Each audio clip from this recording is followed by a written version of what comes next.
ያመጣው ነው እንጂ አያድርስ የሰው ተወዶ የታልክስ ምነው ፍቅር ትጥቄን ሊያስፈታ በኔው ሶሊ አንቺ ከኔ በእድሜ ታንሻለሽ አይደል? የኔ ታናሽ ነሽ፣ እኔ ታላቅሽ ነኝ። ግን ደግሞ እንዲህ ዝቅ ብዬ የምለምንሽ ሶሊ በአቤል ምክንያት ነው። ስሚኝ፣ ተረጂኝ ቢያንስ ሶሊ ቢያንስ ተረጂኝና እሺ በይኝ። ታንሽና ተረጋግተን እናወራለን። ከዚህ በኋላ እንደዚህ መሆን አይጠበቅብሽም። እየነገርኩሽ ነው ማታ። ይኸውልሽ ሶሊ አሁን ላይ እኔ አቤልን ለምጄዋለሁ። ስለ አቤል ብዙ ነገር ነው የማስበው፣ ብዙ ነገር እየሆንኩ ነው። ቤት ላይ የማሳልፈውን ነገር፣ ስራ ቦታ ላይ የማሳልፈውን ነገር ሁሉ ነገር ብታይ ኖሮ ሶሊያና ትረጂኝ ነበር። አሁንም ቢሆን አንቺ ከኔ ጋር ፍክክር ስለያሽ ወይም ደግሞ የሆነ ሰው ላይ የሆነ ነገር ስላደረገ በዛ ምክንያት ነው።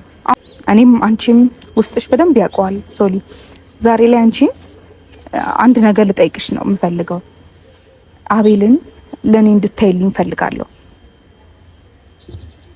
ማለት ማርታ ማለት አልገባኝም።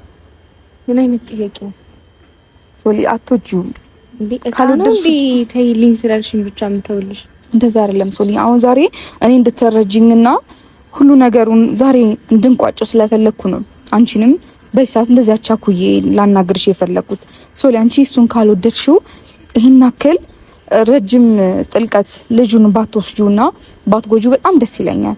አሁንም እኔ ዛሬ ሶሊያና እንዲናት ምናምን አይደለም የጠራሁሽ ሶሊ።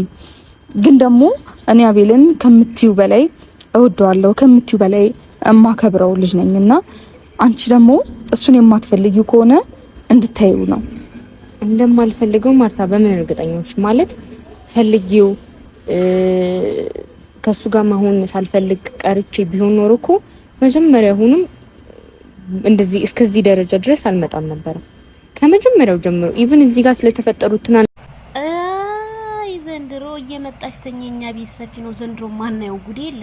ሴሊ ደግሞ ተንበርክካ መለመን ጀመለ። ሴት ልጅ አረ እንደው የሚመጣው ትውልድ ከናንተ ምን ይማር? አሁንስ በዛ እንዴ! ማርም ሲበዛ ይመራል። ምን ነካሽ ማርቲ? እንደ ሄርሜላ ቆፍጠን በይ እንዴ! ሄርሜላን ቦታ በፍጹም አትሞይም። ምን ነው ደርባቢቷ? እኔ ካንቺ ማልጠብቀውን ሶሊያና አቤልን ትተውልኛለች ብለሽ ነው እንዴ እንደዚህ የምትሆኚው? አረ በቃሽ በቃ እንዴ! ምንድነው ይሄን ያለ ቡታጅራ ሴቶች እንዴ? ወንድ የለም እንዴ? ምን ነው እንዴ? ምን ሆናችሁ ነው? ወይ ወንድ ከሌለ ከቡታጅራ ወጣ ብላችሁ ቶሎ ወደኛ ደምናችሁ ነው። በጣም አባሳችሁት እኮ አውዝ ቢላ በጣም ነው ያፈርኩት እንዴ ማርቲ። ምን ነካሽ? ምን ኧረ በጣም አስደንጋጭ ነገር ነው ያየሁት። ጉድ እኮ ነው እንዴ! ተንበርክከሽ ጭራሽ ታይልኝ። ምንድነው የምታውልሽ? ኧረ በጣም ይደብራል ማርቲ። ያየውን ነገር እኔ ከበደ